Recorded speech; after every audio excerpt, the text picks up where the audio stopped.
Welcome to the Hateful Hitman Podcast. Brought to you by Hitman Fantasy Productions. Premier football coverage from college to NFL to fantasy and everything in between. And now, from the Hitman's Hideout, here's your host, Chris Strasbaugh.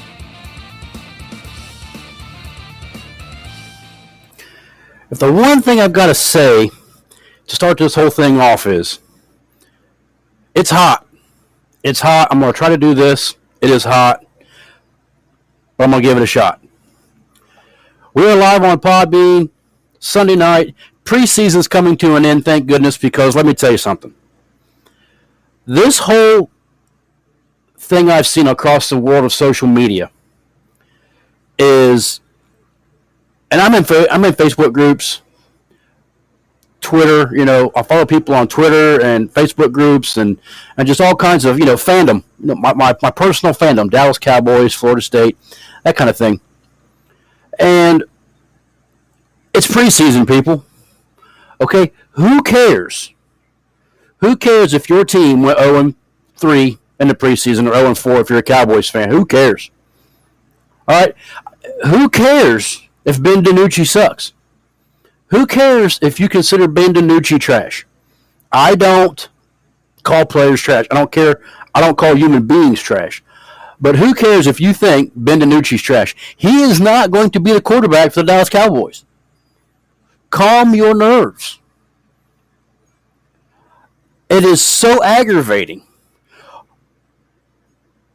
People think because they went 3-0 that they're winning the Super Bowl. People think because they went 1-3 or 2-1 or 0-3 that the world's falling down and the house is going to burn to the ground. It is preseason, and I can't stress that enough. None of this counts. None of this matters. What this means, what this is good for, is players who are trying to make a roster spot that are going to contribute to your team, that are going to be a part of your team this season. That's who it's good for. And as much as I try not to get too wrapped up in the preseason because it is preseason, it's hard not to notice the people who pop. That kid from Miami today played really, really well. I mean, he made a throw at the end of the game. If you watched it, he made a throw. It was kind of like a mini version of a Hail Mary. And the tight end caught it. Dude took a lick. Winning touchdown pass. It's hard not to get excited for that kid because now you hope that if he gets cut by Miami, that he can land somewhere and be somebody else's backup. He's not going to start in the NFL. If he was going to start in the NFL, he wouldn't be playing the whole entire game week 3. So, yeah, it's good for him.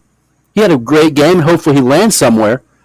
But that's not the franchise quarterback for the Dolphins at this particular point in time.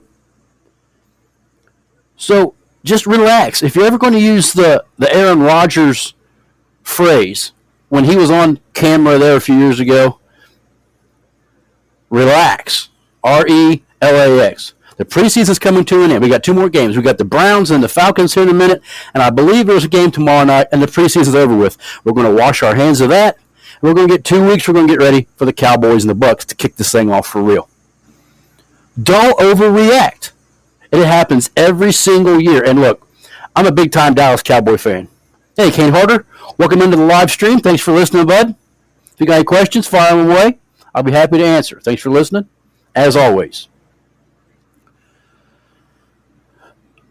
As a Cowboy fan, okay, and even as a Florida State fan, all right, I am, and I've caught some flack from this from several different people over the course of my life. I'm not a pessimist. I'm not a, rah, rah, rah. I'm a realist.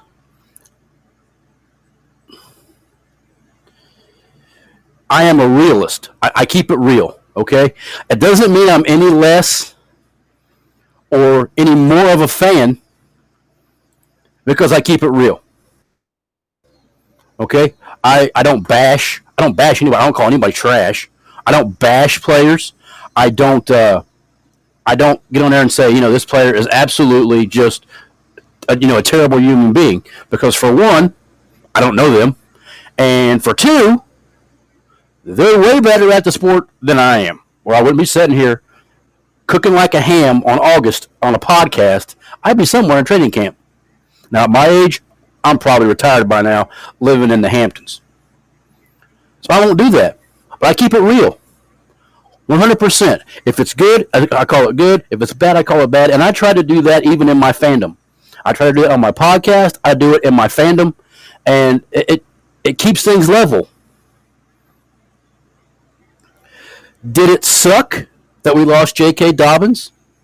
Yes, it did. You can say all the whys and what maybe he shouldn't have been in there this game. Maybe he shouldn't have been playing.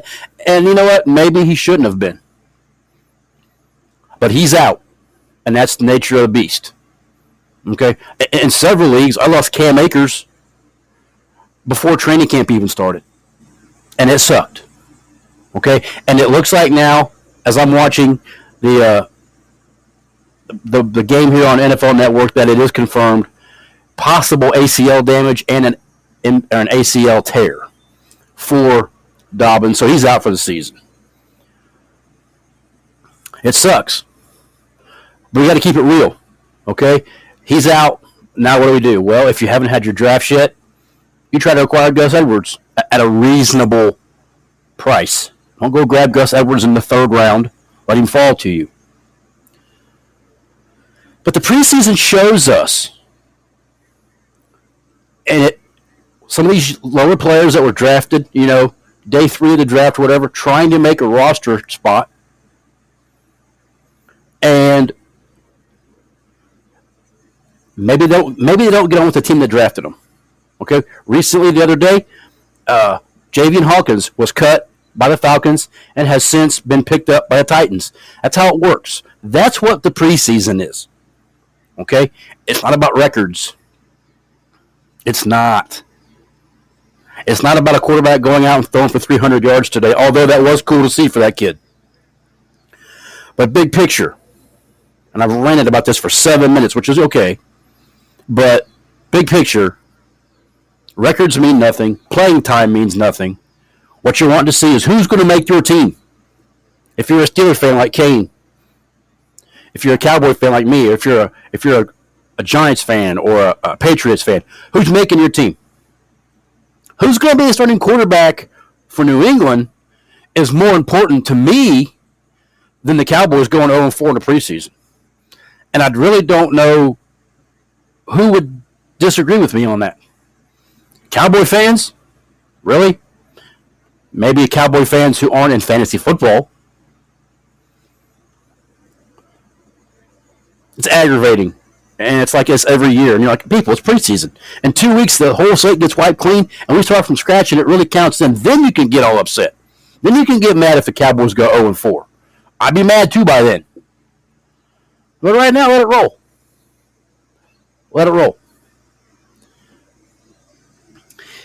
If you are a college football fan like I am, you took a little bit of pleasure in week 0. I enjoy week 0 just because it means college football is back.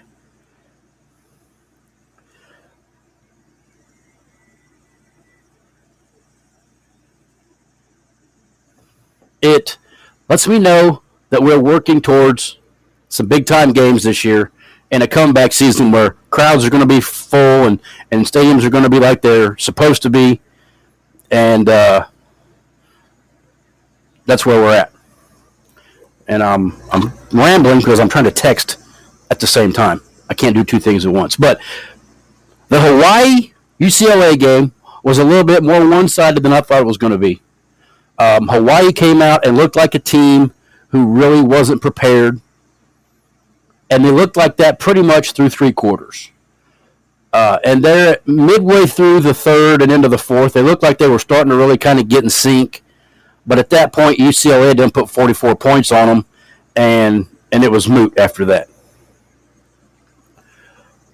But what we did learn is that there is life in Zach Charbonnet after leaving Ann Arbor and heading back to California where he's from with his 6 carries, 106 yards, and 3 touchdowns. Now, it was against Hawaii, and I just got through saying that they really weren't all that prepared for the game, but still, 6 carries, 106 yards, that's 10.6 a carry, and 3 touchdowns, and a great warm-up for the big game they have coming up next week when LSU hops on a plane and heads out west to play them. So next week is going to be a big game for LSU and for UCLA. We're going to see if this UCLA team is real. It's for real. I mean, those guys kind of took the second half off. The 2 running backs both had really good days. Charbonnet and the other guy's name is it's escaping me right now. And then Dorian Thompson-Robinson, he was coasting because they could run all over Hawaii. So next week's a big challenge for Hawaii or for UCLA and for LSU. Be a good game.